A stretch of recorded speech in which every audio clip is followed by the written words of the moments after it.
Our next guest, Tracker Dan, lifelong survivalist, tracker, legendary knife maker, Navy SEAL, friend, and above all else, brother. I hope you enjoy this conversation. Dan. Yeah. Welcome. This has been a long time coming. Yes. When we started this project of, doing this podcast, kind of the main reason why we started it is as a companion piece to the training that we provide. I do a lot of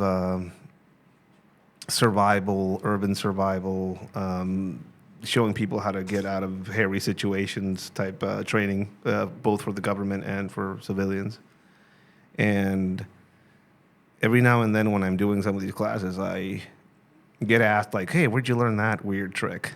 I showed some people how to make a length of rope with garbage bags. Yeah. And your name always comes up. And it always comes up in a lot of conversations around myself and some of my history. Before we go into our shared history, so people can know a little bit about you, Dan, what part of the world originated you, Dan, as a person? We'll talk about why you're kind of a interesting character, but like, where were you born? Southern California, Laguna Beach, and back in the hippie days. And then I was in San Fernando Valley till I was like 6 or 7, then up in Canada. You moved around a lot. Yeah. Family related issues that got you basically traveling around like a hippie. Yeah. Well, when I was 4, my mom remarried, and my stepdad was from Vietnam, Vietnam era. Military type stuff. And so we never spent more than 2 years in one place, like always moving. And what does that do to you when you're a kid? I mean, you get a lot of new experiences, but you don't make lifelong friends per se. Yeah. I think. It's solitude. A little bit of loneliness, I guess. Well, and we were in some really remote areas too. Just like up in British Columbia, like. What were you guys doing out there in British Columbia? So, yeah, we went up there mainly as missionaries to this remote Indian fishing village on the coast of British Columbia, like 150 miles north of Vancouver. And the only way you can get in there for most of the year is by ocean. Otherwise it's snowed in on the Switchback Mountain Pass. So you're basically there spreading the good word. Yeah. In the middle of like a remote wilderness. Yeah. Supplies, support. It was an Indian fishing village, but they had modern boats and there's cars and stuff, and there's totem poles and long cedar houses, but there's a lot of government type dwellings, and Yeah. a lot of the Indians are having a problem with alcohol and all that kind of stuff. So, yeah. You're out there basically living this traveling life. Your mom. You can tell us a little bit about your mom. Yeah, so she was part Indian, American Indian, and was raised on a ranch. So she was on horseback, just out in middle of nowhere up in Oregon, growing up, kind of thing. And she always wanted to connect with her Indian heritage, so she learned what she could, and she passed it on to me. So we'd always be collecting wild edibles and making primitive dwellings and stuff like that. So is that what kind of started you off on this path of, survival, self-reliance? Yeah. Like I remember at one point you and my daughter were walking somewhere, and you started like pointing out, oh, you can eat that, you can't eat that, you probably stay away from that. So is that your mother? The mother is the one that kind of started you off on this path. Yeah, definitely. And you know, she had me sewing my own moccasins when I was 4 years old, learning how to make mucklucks and different things for up north there. And I, shooting a bow and arrow since I was 4 years old. And my stepdad, he always had us out fishing, camping, hunting all the time. So Exposure. Yeah. You told me the story about your dad, your stepdad, basically giving you like tests. Yeah, he called them Willie tests. So Willie test. So wilderness man test. Okay. So it's Willie test. So how old are you when he's doing these Willie like? First one I recall was 6 years old, and it's basically, you can keep your boots on, but it's snowing outside, 2 feet of snow, and you got to run around the trailer, in the middle of the night, knocking, so he knows how many times you went around, and different things like breaking a hole in the ice and jumping in, and so like naked snow angels, that kind of stuff. Yeah. Now, like people listening to that didn't have that type of childhood, and then that type of parentage, like it would be like, holy shit. It's an intense way of growing up, basically. It's not a normal way. Yeah, and I mean, a lot of cultures throughout time have had rites of passage, where so boys become men, and it builds confidence and different things like that, and it takes away fear, because you experience something and you realize, yeah, it sucked, but I've done it, and I can do it again, and I can do it better, And Was it strict growing up? I mean, you talk about your family being Christian. Yeah, trying to. Yeah, he was really strict, definitely religiously so, and then the discipline from the military, kind of thing. Yeah, it was all there. But it made me hate English and writing, because he used to be a photojournalist, and so he'd pick all my homework apart. But and he'd never give me anything. I had to work for it with the dictionary, so I have a great vocabulary because of it. Yeah. I know how to shoot a gun really well. Make every bullet count because of the strictness and discipline. So the moving around aspect, and also just being in this culture. Like, what about you? What are your friends like? What are your dreams? What you're growing up with? Like, what are you looking at that is providing you any sort of like push forward? Are you reading any books? Is there any sort of inspiration going on as far as what you want to be when you grow up there? Yeah, I mean, I was kind of raised on Conan and Tarzan and that kind of thing, and I mean, I wish the parkour stuff was out when I was younger, because I was kind of doing that stuff, but I didn't take it as far as I could have with what's out there now, Yeah. But yeah, I just always wanted to be self-sufficient, be able to provide for myself and loved ones anywhere, no matter what the situation, just if you had nothing, you could use the natural resources. Yeah. So you're basically developing a lot of skills and practicing a lot of just life skills in general that we're going to come handy later on. Because I've met and trained with a lot of instructors in the survival field.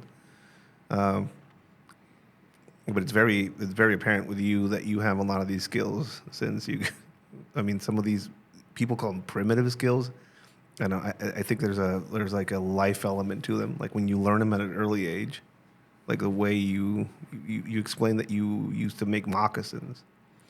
And for people that don't know what sewing a needle, like you needle and leather and working with leather like that, that'll make you toughen up your hands at an early age. Yeah, definitely. You describe. Would you describe your youth as a religious kind of family and nucleus in the past, like a Christian, basically? Yeah. Yeah, I think my mom kind of converted to that when I was 11 months old or something like that. So it's all I knew growing up. And, it's it's a deep subject, but it's with any organization, whether it's religion, anything, it becomes its own kind of thing where it's like the people in it, they feel like this is the best thing going on the planet. This is going to bring the most benefit and change and True believers. yes. And, everybody should be doing this and all that kind of stuff. And there comes a lot of self-sacrifice, of the things that are in your heart to do because you're,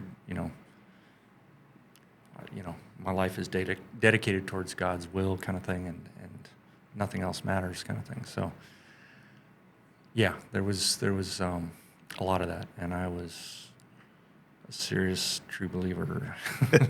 What changed, Dan? What happened between you being a serious true believer and being a part of this Christian organization that was trying to, prepare, make more Christians out there? Yeah. What caused you to step back a bit? So, luckily, there was more serious. Because a lot of religion is, oh, you're okay, I'm okay, it's real sappy, lovey-dovey type stuff. And there was a more serious group within, that was kind of separate from the church, and we ran this exotic animal farm. And wait, don't skip that part. You ran. You had an internal group in the church that ran an exotic. Wait, okay, explain this exotic animal farm. So it was separate from the church, and Side hustle.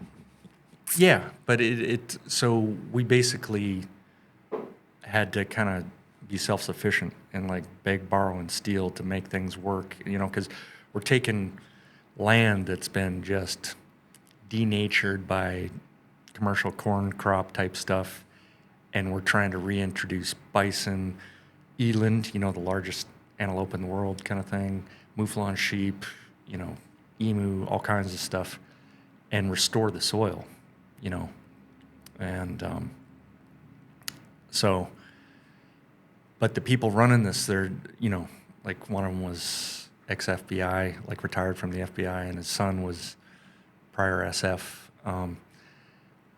And so there was a little more grittiness to it, and a lot more just brutal honesty, none of that sappy stuff.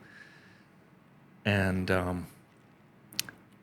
the son, the SF guy, he started really asking me questions of like, what's in your heart? Like you really need to, because I was just putting everything on a shelf as far as all my ninja, Indian Scout type things that I loved and wanted to do. That was in the closet. Yeah. So for God, kind of thing. And so he just got me to really be honest with myself and stop denying what was really in my heart. And what was it, man? You just wanted to live this life of adventure. Did you feel a drive or a push to basically, what's out there for me? Yeah, like I wanted to delve more into the survival stuff, and I had been following Tom Brown's stuff loosely. Tom Brown is Jr. Tom Brown Jr. What's the name of his original book? I mean, The Tracker. The Tracker, yeah, which is like a classic, yeah, like survival book. I think it's one of the kind of the first of its kind, in as far as contemporary. As far as the storyline and the tracking experiences in there, yeah, amazing. Well, how old were you when you read that book? Like, I think I was like I don't know, 19 when I read that book. Like, I was older. Like, I missed it, I guess. But yeah, I was 14 at the time, I believe, and like back in '84. And so then because I'd been seeking that knowledge everywhere, and he was doing Mother Earth News articles, and so I'd learn as much as I could from them, and because you just couldn't find this stuff in libraries back then. There's no internet. There's Right, libraries, but realistically, there's not a lot of specialized books on survival, bushcrafting. Bushcraft is not a word yet, you know. Yeah.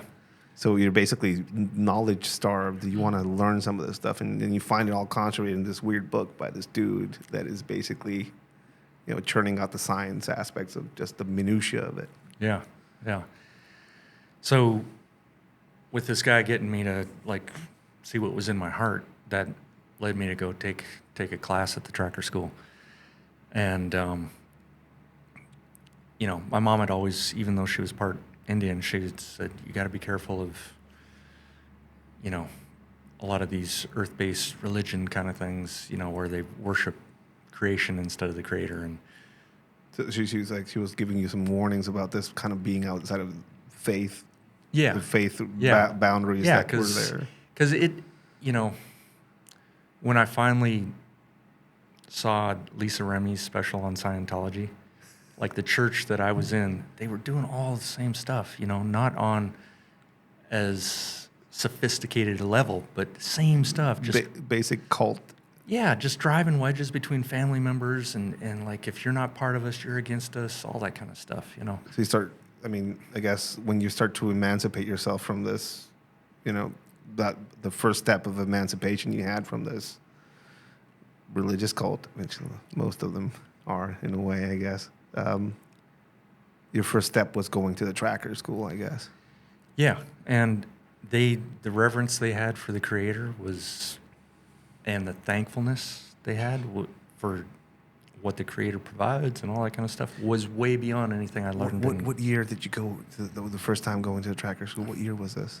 95. 95. This is, I mean, they were a pretty big and popular school back then. Yeah. Like, what's the first class at the tracker school like for you? Like, what are you experiencing going there for the first time? So it was at a farm, and so it's easier for people to get to for just the basic standard class. You know, you're not going out in the wilderness yet, kind of thing.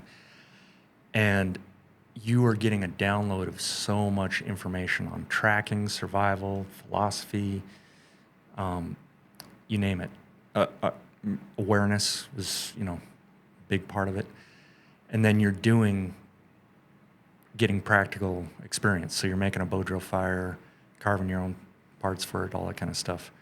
And it was great up there for wild edibles because, you know, you get down in the pine barrens and there's not much. We'll talk about that desert environment in a bit, but so you already have some skills to you. You know, you've basically been working rurally, woodworking as well. I mean, you're basically I did 10 years of carpentry. Good Christian, man. You were just all about being like the Jesus. So you were Jesus was a carpenter.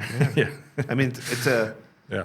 I mean, nowadays that's missing in a lot of people's lives. I mean, trade skills are pretty hard to come by. So you went into that school. You went into that school as a student for the first time, having this life experience behind you, also being a carpenter and just being generally self-sufficient and handy because you had to be.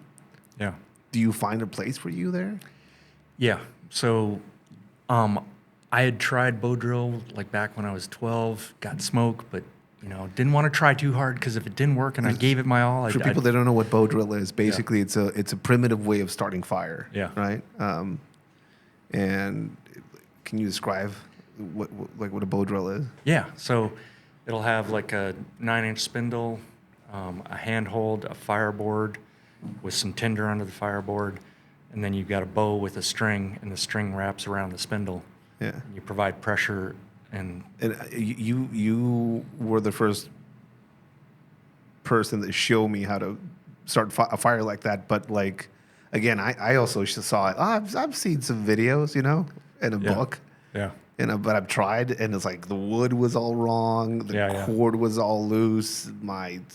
It was just too pointy on the bottom. Yeah. The bowl didn't have an air wedge. Yeah. And you basically went through like, hey, this is how you do it, and these are all the stupid ways of doing it, and these are the efficient ways. Yeah. Which is like a mind blowing thing. I remember getting smoked the first time, and it's like, it's magical. Yeah. It's magic. It's a magical experience being able to just create fire and have that ability to carry fire with you as far as a knowledge base. Mm-hmm. But again, people need to realize this is before the internet, and there's books, and there's vague notions of it. But now you're in a place where this is a specialty that they're doing there, like fire creation, survival, gathering. And one of the biggest things I learned from Tom was you've got to make as many mistakes as you can in training, so you don't make them when your life's on the line or someone else's is. So, because like when I was 12, I was getting smoked with the bow drill, but I didn't want to try too hard because then I would feel like a failure if it didn't work, that kind of thing. And so we tend to hold ourselves back by not wanting to fail. And he just cut me loose on just make as many fuck ups as you can, So that really set me free. And And Tom, as an instructor, like, how is he? Like, is he strict? Is he hands-on? Is he standoffish? Like, what was your experience with him? so his role at the school when I was going through was more inspiration. So amazing storyteller. Like he can pull heartstrings like you wouldn't believe, and just the visualness of his stories just amazing. But he wasn't doing a lot of the teaching. He had instructors for that. And part of that was he didn't want people to feel like, oh, wow, Tom can do it, but I could never do that. So that was part of it. And, people start to doubt, whether he can do that stuff. But every once in a while you see him play and it's like, wow, he has done that thousands upon thousands of times, you know. But he didn't want it to be a thing where everybody just worships and wants to watch and talk about it kind of thing. So he was basically working through his cadre, his students, like, hey, yeah. these making it easier for people to connect with someone who's more like them, it's not on a pedestal. So you go there first as a student, and then you're like, what's your reaction as the first experience there? Like, you're learning how to make fire. You're learning a lot about detailed methodologies of things that you've only kind of have had a vague notion of. Yeah. And yeah, I mean, it was like I was taking notes, tape recording, like I was gathering as much information as I could. You walk out of that experience, and what's in your head? Just go practice, So like as soon as I got home, made a debris hut, slept in it overnight, kind of thing. And, even being an adult, it's like that first time of, not being sealed into a tent or anything like that. You made this. There's that, but there's just like, there's all the sounds and, you don't have you're not sealed off, kind of thing. There's a moment, like I've done some of this stuff with you. Yeah. And there's a moment where it's like letting go of one shore and then grabbing onto the other, I guess, when you're swimming between spaces. Yeah. It's realizing that if you didn't do your job correctly in this leaf den that you're created for yourself, the coming night and the temperature and the ground itself is going to leach every single bit of warmth out of your body. Yeah. And you can't blame the manufacturer of the sleeping bag. You can't, I don't know. You can't depend on that. You have to make everything yourself. And if you fucked up, it's not only on you. I mean, you're going to suffer for it. Yeah. So is that what you like? Well, I mean, I was trying all this stuff growing up. Like I'd get an old Marine wool sleeping bag, so it doesn't provide much warmth like a modern one, and I'd be putting grass underneath me, but like I don't understand the concept of you need it to be like a lot. a foot to a foot and a half thick, and then you compress it down, and then you're going to be warm, or then you're not going to be, your heat's not going to be leached out of you. Yeah. So you basically, you got this experience. You're trying to work on it more. What leads you to then go back and say, hey, how do I become one of you guys? I don't know if I had that thought per se, but I wanted to get back there as soon as I could. You want to learn more? Yeah. So you have to take that beginning class, and then you got to take the next two that are in a row before you can kind of branch off into either Apache Scout type classes or the philosophy. I wanted to take this opportunity to thank each and every one of our Patreon members for their generous support. It's the only way we can bring some of these amazing people behind the microphone and have some of these amazing Midnight of the Soul conversations for you guys. If you're not already a part of the Patreon community, please consider joining us. We have our giant online training catalog for you guys to have access to, as well as some exclusive Sneak Reaper Industries merch drops for you guys at the Dead Drop tier. I would also like to thank the company Sneak Reaper Industries, one of our main supporters, and a company that provides some of the most amazing urbanware, survival specific, and cutlery out there. Your support not only makes this show possible, but also supports some of the charities that we run, including the Fighter's Kitchen out of Puerto Escondido, where we're supporting some up-and-coming fighters under the tutelage of Eddie Farrell. Thank you for your support, and again, please consider joining us on the Patreon. And now back to the show. The Apache Scout class that they had, or I mean, the scouting in this kind of survival school.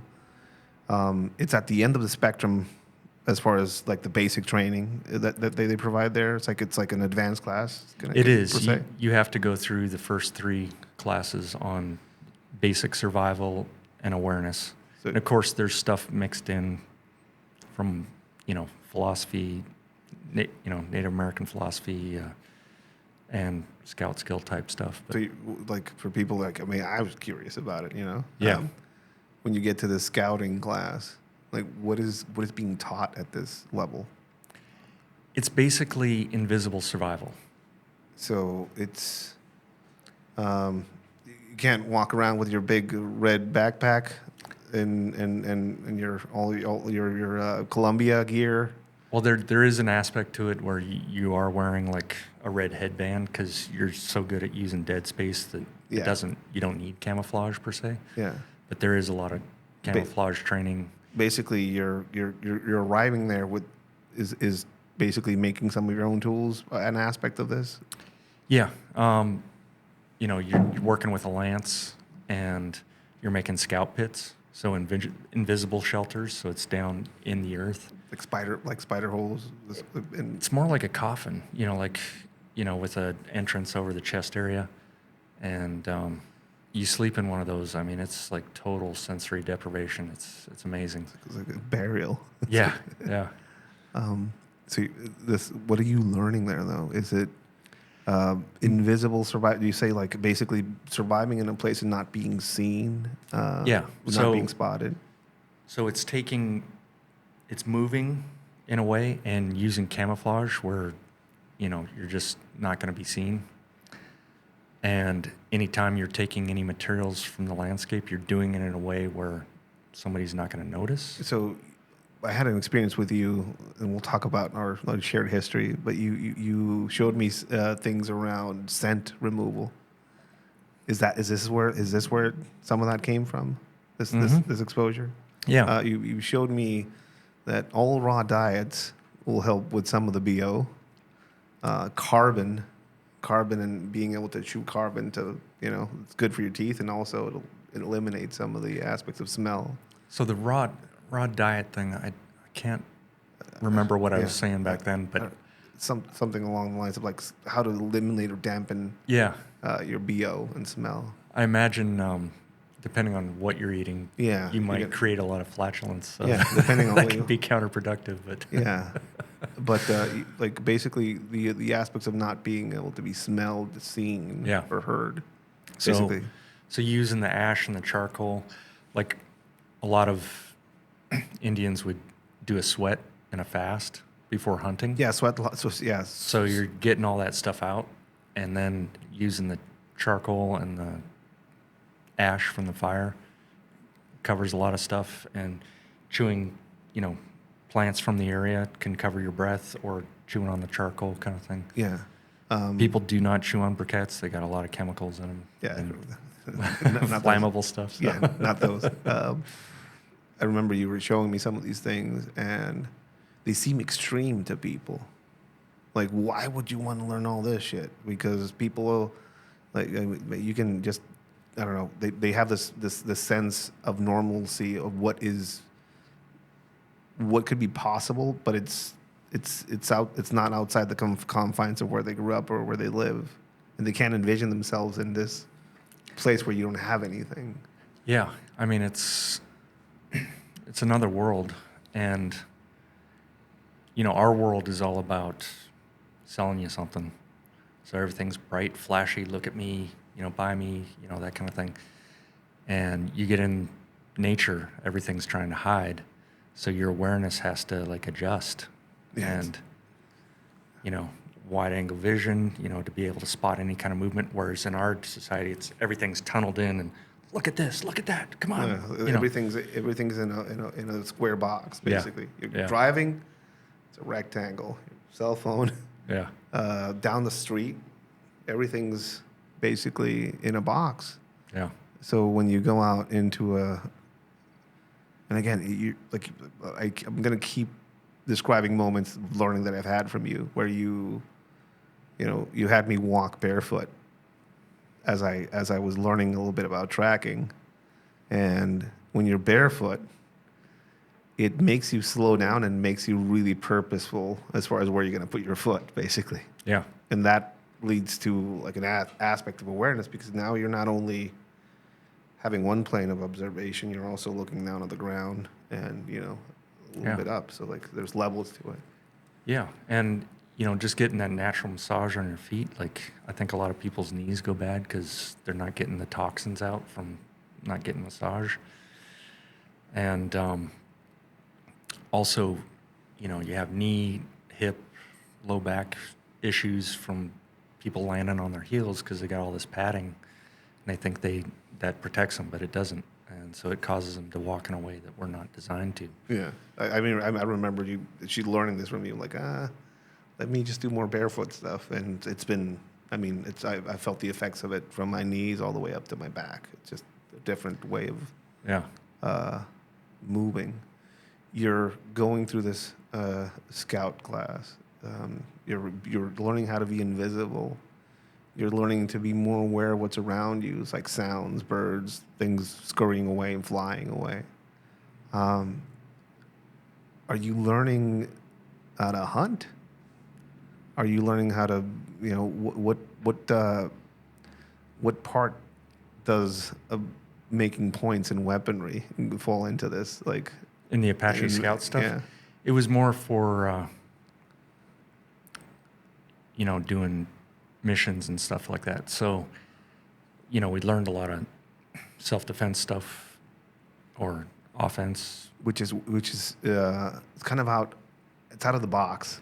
Because if you go to a lot of modern survival schools of this kind, they don't intermingle that much. Yeah. You survive. Yeah. Leave the place untouched. Be conscientious in the environment. But stabbing somebody in the neck is not in the curriculum usually. Yeah, and Tom was always saying that the scout is the last one to pick up the lance because he's using his scout skills to know when danger's coming and you avoid it. Like you keep the tribe away from danger. You don't like, oh, we're gonna square off, But when the time comes to pick up the lance and there's no other choice, like how to use it, kind of thing. So, so that was the main thing with that. And the priorities of survival are shelter, fire, water, food, and fire only comes before water because you got to be able to purify your water, kind of thing. So when I teach, I actually teach self-defense is the first thing because, you know.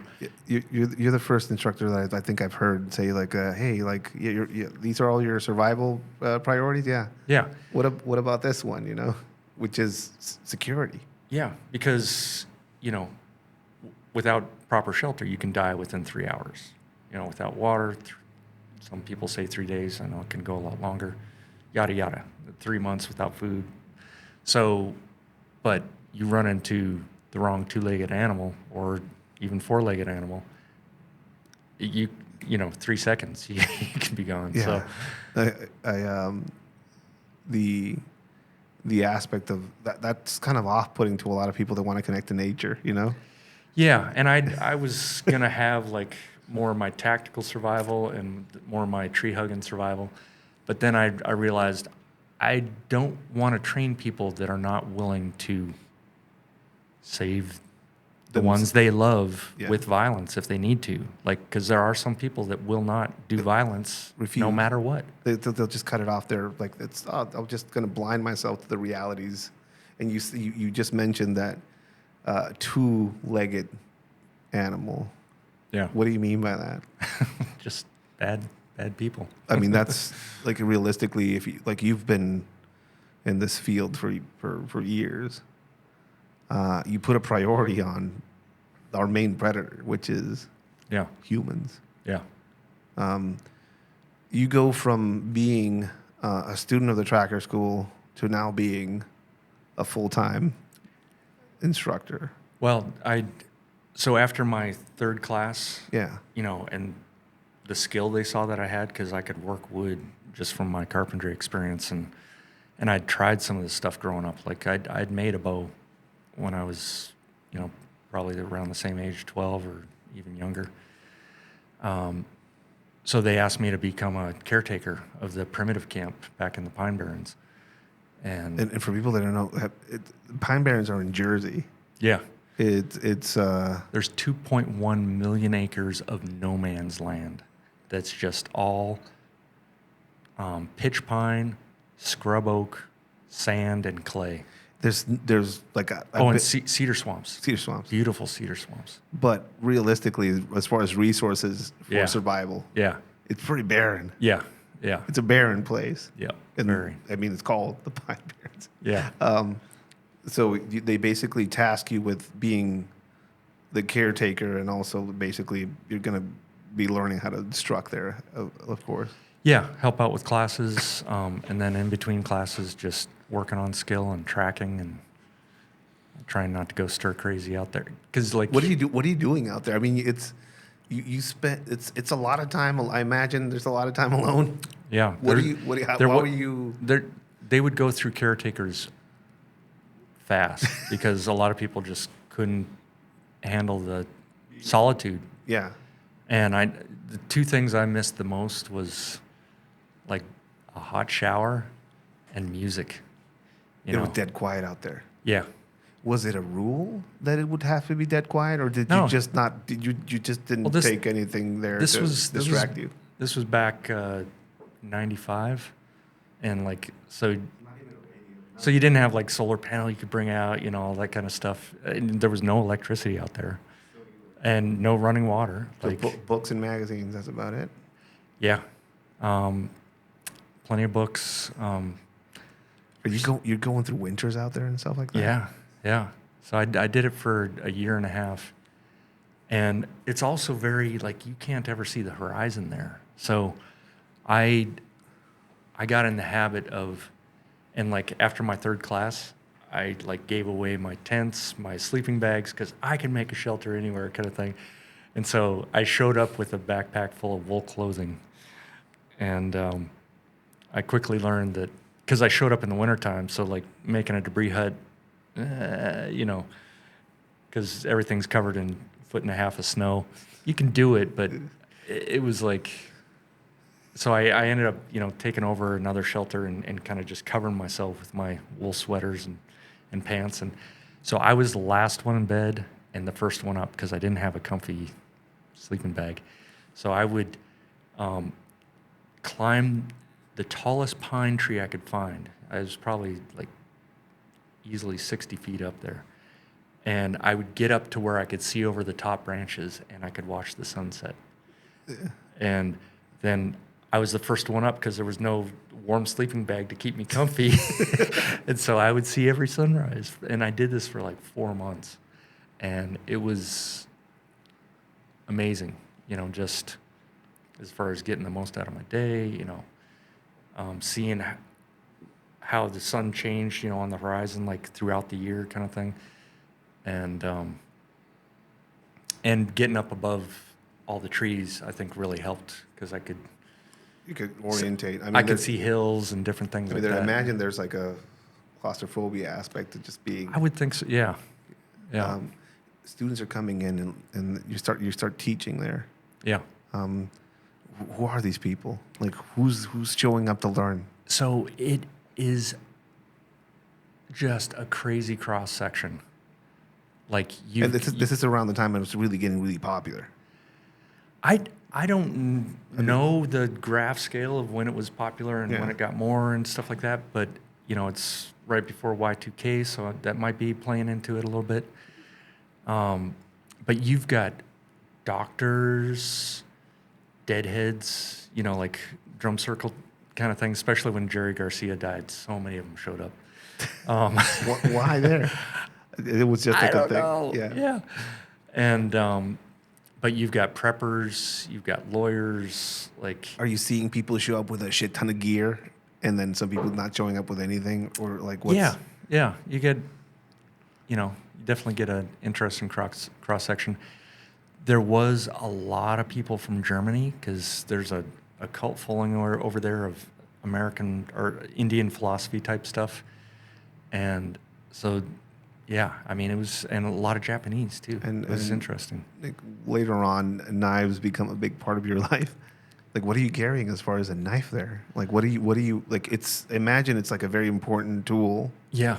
So, what's like your basic tool set for that environment? What you mentioned wool clothing, which is great. Yeah. Shout out to Lester River Bushcraft. Yeah. You make some of the best wool jackets on the planet. I think the best ones on the planet. Love them. Love them. Yeah. So yeah, I remember like wool icky, and I'm like, and I was like, yeah, this is the warmest stuff in the world. So you mentioned wool clothing. Yeah. What else is like an essential item out there for you?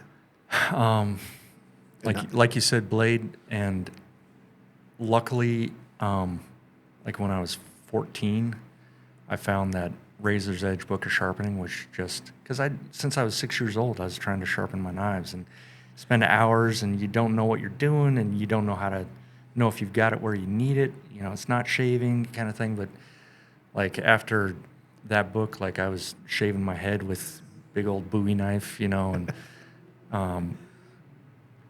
then taking that into carpentry and just sharpening all my tools. Like everybody wanted to borrow my tools because they were sharp and they worked, and they come back dull because people don't know how to treat an edge that they've spent hours making perfect. So is this like this experience that you're having at that school? Is it giving you a lot of the fundamentals, I guess, for later on when you kind of like go full time into knife making? I would say like I always, even before the tracker school, I always leaned towards thin, light, concealable stuff. Which is odd because the tracker school, and specifically Tom Brown, is known for a big ass hatchet knife. Yeah. The Tom Brown tracker knife. Yeah. Like I remember I knew about him first, and then I learned about you, and just seeing the juxtapose of the different knife philosophies as far as like which would you carry? I was like, I don't want to carry that spatula. I want to carry that small knife. Yeah. You're there at the tracker school. You're trying to basically learn as much as you can, and also the experience you're getting is fucking gold. Yeah. You're teaching a lot of people. Like, what's the mindset of people showing up there? What are they preparing for? Is it just people that want to have fun the weekend, or is it some people that actually have this? I think it's And we had such a crazy cross section because of all of Tom's books, I think, because so much of them are very spiritual, then some are just all survival. And so you've got people there for all different reasons. And did you get a lot of people showing up with like crystals hanging up from their like necks and yeah, stuff way too many. We called them, what was it, white buffaloes or something. Yeah, which is great. Yeah. If people are that kind of spiritual nature, we need more of you in the world. But chill out. So the Christian religion I was in was very spiritual based and that kind of thing. Like it's almost people sometimes gravitate towards that spiritual aspect because they think, oh, it's more important than the physical. So they let their bodies go to shit, and it's like, oh. God will save me when I need it kind of thing. Yeah. Or, and at the tracker school, there was people who were like, oh, I don't need to practice those physical skills because the Spirit will provide for me, like, the crow bring food to Elijah or whatever, like when I need it kind of thing. And I was just like, I was so fed up with that from being raised in it. And then I see it there. I'm just like, I just delved into the physical skills. And I don't believe you can separate physical and spiritual. On my end, like God helps those that help themselves. Yeah. Respect the gods and the Buddhas, but don't count on their help, is like Musashi would say. Yeah. I think that's been kind of my philosophy. Like I get the spiritual aspect of people wanting that in their lives and the connection, Yeah. and the belief that there's something bigger than us. Yeah. But dude, bring a canteen, Yeah. Yeah, and I mean, you'd probably remember it better than I, but like, and it's not really the best segue, but like Joe Rogan says, we're all just a bunch of superstitious monkeys traveling through space on a big rock, or something like that. Yeah. And it's like, our superstitious nature causes us to, believe in the craziest stuff sometimes, like, or cling to something or try and make sense of everything by, okay, this is how we make sense of this, whether it's by conspiracy theories or through religion, like, and it's like, we're just not going to know until the time comes, really. I mean, for me, the magical aspect or like where I experience the divine, I guess, in this world is just, transmutation, being able to make something out of nothing. I mean, I remember you showed me how to make primitive cordage. Yeah. You had me out there fucking processing grass and shit. And I was like, well, what am I going to do with this cord? And you just pointed to a kettlebell. And you said, you have to hang the kettlebell from the bench. And it seemed like such an easy task, but like you have to make the cord out of grass to hang that from that bench. And after my hands went atrophied, I finally tied that thing up. I think that was way more meaningful and spiritual than anything I've ever experienced in the church for me. I mean, that connected me more to the grass. Yeah. It's like, oh, this is good grass. This is bad grass. Yeah. Oh, look, grass has fibers inside of it. Oh, it has moisture. You need to process this. And if you don't twist it the right way, and if you don't braid it. Yeah. Like all these aspects are like connecting you. Yeah, and I like Thich Nhat Hanh's stuff on like, he's talking about like when you're eating something, like you are picturing everything that went into what you have before you, like the people that brought it to you or cooked it for you, but just all the sun and the rain and the wind and everything that helped create that. Like, go on that journey in your mind to just really connect with it and understand the interconnectedness of everything. You know what I mean? It's definitely. I think it's a way to live more stress free, and more thankful.